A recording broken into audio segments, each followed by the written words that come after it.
हरिओम प्रिय दर्शकों, यदि आपकी मिथुन राशि या मिथुन लग्न है तो ये वीडियो आपके लिए है। और इस वीडियो में हम जानने वाले हैं कि अब ये जो बहुत बड़ा तूफान आने वाला है, इसका प्रभाव क्या देश दुनिया में पड़ेगा, क्यों बहुत बड़ा ये तूफान आएगा। ये ग्रहों का तूफान है और इसका प्रभाव मिथुन वालों के लिए यानी आपके लिए क्या होगा और इससे बचने के लिए क्या कर सकते हैं, ये भी हम इस वीडियो में जानेंगे, उपाय इत्यादि भी। प्रिय दर्शकों, 2 अप्रैल 2026 को पुनः से एक महत्वपूर्ण परिवर्तन होने जा रहा है। यह परिवर्तन ग्रहों के सेनापति मंगल का है और आपने देखा ही कि मंगल और राहु की युति, अंगारक योग का निर्माण कुंभ राशि में चल रहा था। इसके अलावा और भी कई योग संयोग, चाहे वो पंचग्रही योग हो, चाहे ग्रहण की बात हो, और भी ऐसे कई संयोग जिनका परिणाम स्वरूप युद्ध की स्थितियां और भी अलग अलग समस्याएं। और अब पुनः मंगल का ये परिवर्तन होने जा रहा है। 2 अप्रैल को ये मीन राशि में गोचर करना शुरू करेंगे। ये काल पुरुष की अंतिम राशि है और व्यय भाव में आती है, जो कि आपके कर्म भाव पर ये आते हैं। क्या प्रभाव होगा इसका, ये समझना बहुत महत्वपूर्ण है, क्योंकि जब मंगल मीन राशि में गोचर करेंगे तो यहां पर शनि देव पहले से ही हैं, तो शनि और मंगल ये दोनों ग्रह यहां पर रहेंगे और भी कई ग्रह स्थितियां हैं। इसके परिणाम स्वरूप अभी ये जो चीजें चल रही हैं, भगवान करें कि ठीक हो जाए, परंतु जो ग्रह स्थितियां हैं वो यही कह रही हैं कि ये चीजें अभी ठीक होती नहीं दिख रही हैं। बल्कि अब क्योंकि ये अग्नि तत्व मंगल और जल तत्व राशि मीन पर और वायु तत्व प्रधान शनि, ये तीनों तत्व एक साथ होंगे, तो यहां पर अब जल से जुड़ा हुआ संकट और बढ़ेगा। यानी कि समुद्रिक युद्ध की स्थिति और ज्यादा बढ़ जाएगी। युद्ध अभी चलता रहेगा, चाहे वो, क्योंकि शनिदेव वायु तत्व को प्रकट करते हैं, तो ये मिसाइल इत्यादि ये चलेंगी। परंतु ये मिसाइल जो चलेंगी, तो इसमें कुछ ऐसी मिसाइल चलेंगी जिनसे समुद्रिक जो जहाज होती हैं उनमें बड़ा नुकसान हो सकता है। सेनाएं अभी तो लड़ेंगी ही, परंतु उससे ज्यादा अब प्रभाव समुद्र पर आएगा। समुद्र को लेके काफी चीजें यहां पर अब देखने को मिलेंगे। बल्कि कई बार समुद्रिक चीजें लड़ाई झगड़े में तो रहेंगी, इसके अलावा कोई बड़ी सुनामी आ सकती है, या तटीय क्षेत्रों में या अन्य क्षेत्रों में जल की वजह से जनमानस को नुकसान पहुंचना, बाढ़ की स्थिति बन जाना, जो कि गर्मी का समय है, परंतु फिर भी कहीं न कहीं जल से नुकसान कई बार होने की संभावनाएं, कहीं ऐसी जगह पर जहां पर बहुत कोई भी क्षेत्र हो सकता है देश दुनिया में जहां जल वृष्टि हो जाए या समुद्र से बहुत ज्यादा तूफान आ जाए, जिसकी वजह से प्रभाव और इससे दुनिया में समस्याएं आए, किसी भी देश में समस्या हो सकती है। और मंगल अग्नि है, तो समुद्र में विस्फोट होना, मिसाइलें गिरना और उससे नुकसान होना। शनिदेव तेल को भी प्रभावित करते हैं, तेल का आधिपत्य रखते हैं, तो जो ऑयल है, तेल वगैरह है, उसकी दिक्कतें और अभी बढ़ेंगी, इसके भाव बढ़ेंगे और इसकी दिक्कतें भी होंगी।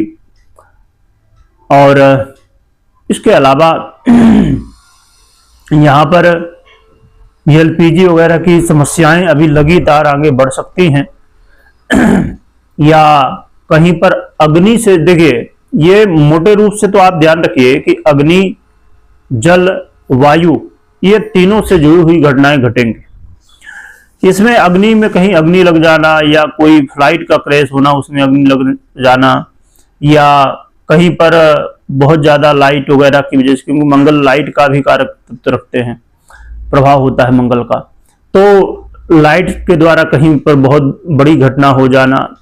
तो और हर व्यक्ति को अपने घर में जो इलेक्ट्रॉनिक लाइट की चीजें हैं, या गैस है, या बहुत लोग जो तेल वगैरह रखते हैं, ये पेट्रोल वगैरह कई बार, तो यहां पर सावधानी इस समय बहुत रखिए। तो इन सभी चीजों का, और एक और बड़ा प्रभाव यहां पर देखने को मिलेगा, युद्ध, सेना, आतंकवादी इत्यादि की घटनाएं तो घट ही रही हैं, ये तो घटेंगे ही, परंतु इसके अलावा शनिदेव नौकरी को प्रेजेंट करते हैं, तो नौकरियों में बड़ा खतरा आ सकता है। बहुत सारे लोगों की नौकरी जा सकती है किसी कारण की वजह से, और नौकरी का जो तरीका है वो भी बदल सकता है। जैसे अब आपने 2020 में तो देखा ही कि लोग घर से काम करना शुरू किए, तो ये चीजें भी देखने को अब मिल सकती हैं।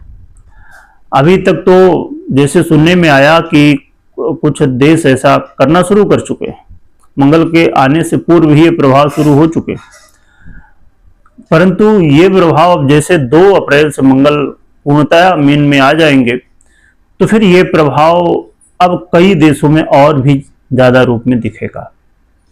तो इन सभी विषयों पर ध्यान रखना है। अब हम बात करते हैं कि आपके लिए, मिथुन वालों के लिए क्या प्रभाव होगा, ये जान लेते हैं।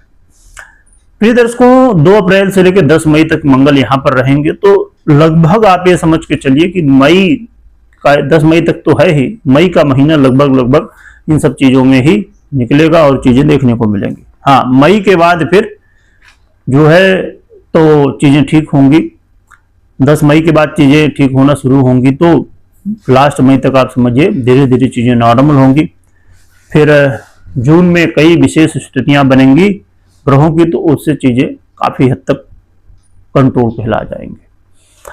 परंतु आपके लिए क्या प्रभाव होगा, तो आपको भी यहाँ पर शनिदेव, जैसे मैंने कहा, आपके कर्म भाव पर है, तो आपको खासकर अपने करियर को लेके बहुत सावधान रहना है।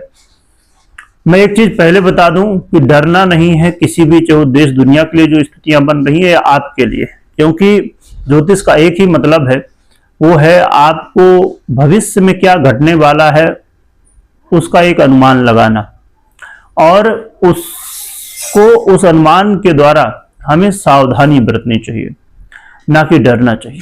क्योंकि देखिए, जो भी चीजें हो कर्म से निश्चित होती हैं, तो इसलिए आप ऐसे कर्म करिए जिससे आगे प्रॉब्लम ना हो।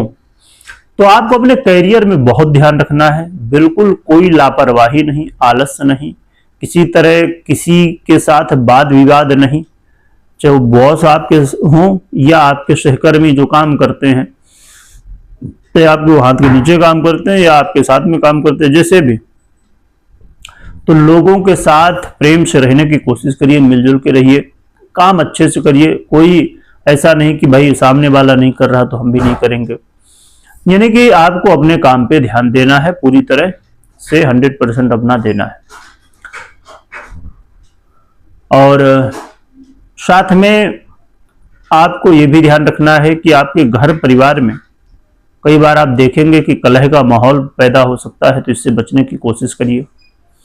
प्रॉपर्टी वगैरह लेने से पहले बहुत सोच विचार के, यदि बहुत आवश्यक ना हो तो रुक सकते हैं, परंतु यदि लेना हो, चाहे वो प्रॉपर्टी हो, गाड़ी वाहन हो या अन्य किसी चीजों को, तो आपको ध्यान से बहुत सोच समझ के, बहुत अच्छे से रिसर्च करके फिर आगे निर्णय लेना चाहिए। इसके अलावा कई बार आपको अधिक क्रोध आ सकता है, कई बार आपको तनाव हो सकता है, इन सब चीजों से बचने का प्रयास करिए। और आप यदि विद्यार्थी हैं तो आपका मन भ्रमित होगा कई बार पढ़ाई में ध्यान ना लग के अन्य जगह, तो इसलिए अपने ध्यान को स्थिर करके अपने पढ़ाई में लगाइए। और ये आप कहीं भी इन्वेस्ट करना चाहते हैं, तो शेयर मार्केट हो चाहे इत्यादि अन्य, चाहे प्रॉपर्टी हो जैसे मैंने बताया, और चित्र, तो यहाँ पर आपको बहुत ध्यान रखना है, क्योंकि इस समय बहुत चीजें सस्ती होंगी, बहुत चीजें महंगी होंगी, तो लोग पैसा लगाते हैं, ठीक है, अपनी अपनी सोच समझ जो जिसको लगता है, परंतु इस समय विशेष सावधानी के साथ ही आगे बढ़ना चाहिए, बहुत सोच समझ के विचार के, क्योंकि इस समय कुछ चीजें जो दिखेंगी वो जरूरी नहीं कि हैं, कुछ चीजें ऐसी मार्केट में हो या इत्यादि अलग अलग जगह पर कि जो चीजें नहीं है उन्हें भी दिखाया जाएगा। यानी जैसे स्कैम होता है, अभी एक बार बहुत बड़ा स्कैम हुआ था मार्केट में ना, मार्केट बहुत ऊपर जा रहा था, लोग लगा रहे थे, फिर खत्म। तो ऐसी चीजें भी कई बार देखने को आपको मिल सकती हैं कि बहुत कुछ जो नहीं है वो दिखाया जाएगा, चाहे वो कोई भी सेक्टर हो, चाहे वो शेयर मार्केट हो, चाहे इत्यादि बहुत सारे सेक्टर, खासकर शनि और मंगल से जुड़े हुए सेक्टरों में ये चीजें विशेष रूप से देखने को मिलेंगी। इसके अलावा एक चीज ये कि अब आगे चल के फाइनेंशियली चीजों को भी बहुत अच्छे से मैनेज करके रखना है।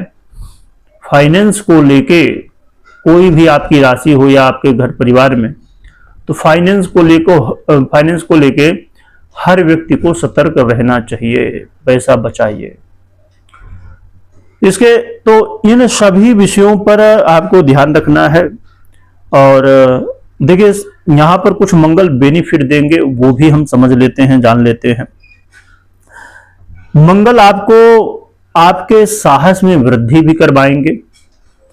आप कुछ ऐसे काम जो अभी तक आप नहीं कर पा रहे थे, परंतु इस समय आपके अंदर जो एनर्जी है, वो काम करने की शक्ति है, वो बढ़ जाएगी और आप उन रुके हुए कामों को भी कर पाएंगे। और कुछ ऐसी इच्छाएं जो कि अधूरी थी और आपने प्लानिंग की थी, अब वो इच्छाएं पूरी होने जा रही हैं। तो कुछ ऐसी जगह हैं, कुछ ऐसे मौके मिलेंगे, अपॉर्चुनिटी भी आपको मिलेगी, जहां से आपको विशेष रूप से लाभ की स्थितियां भी बनेंगी। तो मंगल जहां कुछ समस्याएं दे रहे हैं, साथ में लाभ की स्थितियां भी बना रहे हैं। और क्या उपाय कर सकते हैं? इसके लिए आप मंगल और शनि यंत्र को विधि विधान से स्थापित कर सकते हैं और मंगल शनि की आराधना कर सकते हैं और हनुमान जी की आराधना भी कर सकते हैं। कोई भी निर्णय लेना हो तो पर्सनल कुंडली विश्लेषण के बाद ही निर्णय लीजिए। वीडियो देखने के लिए बहुत बहुत धन्यवाद।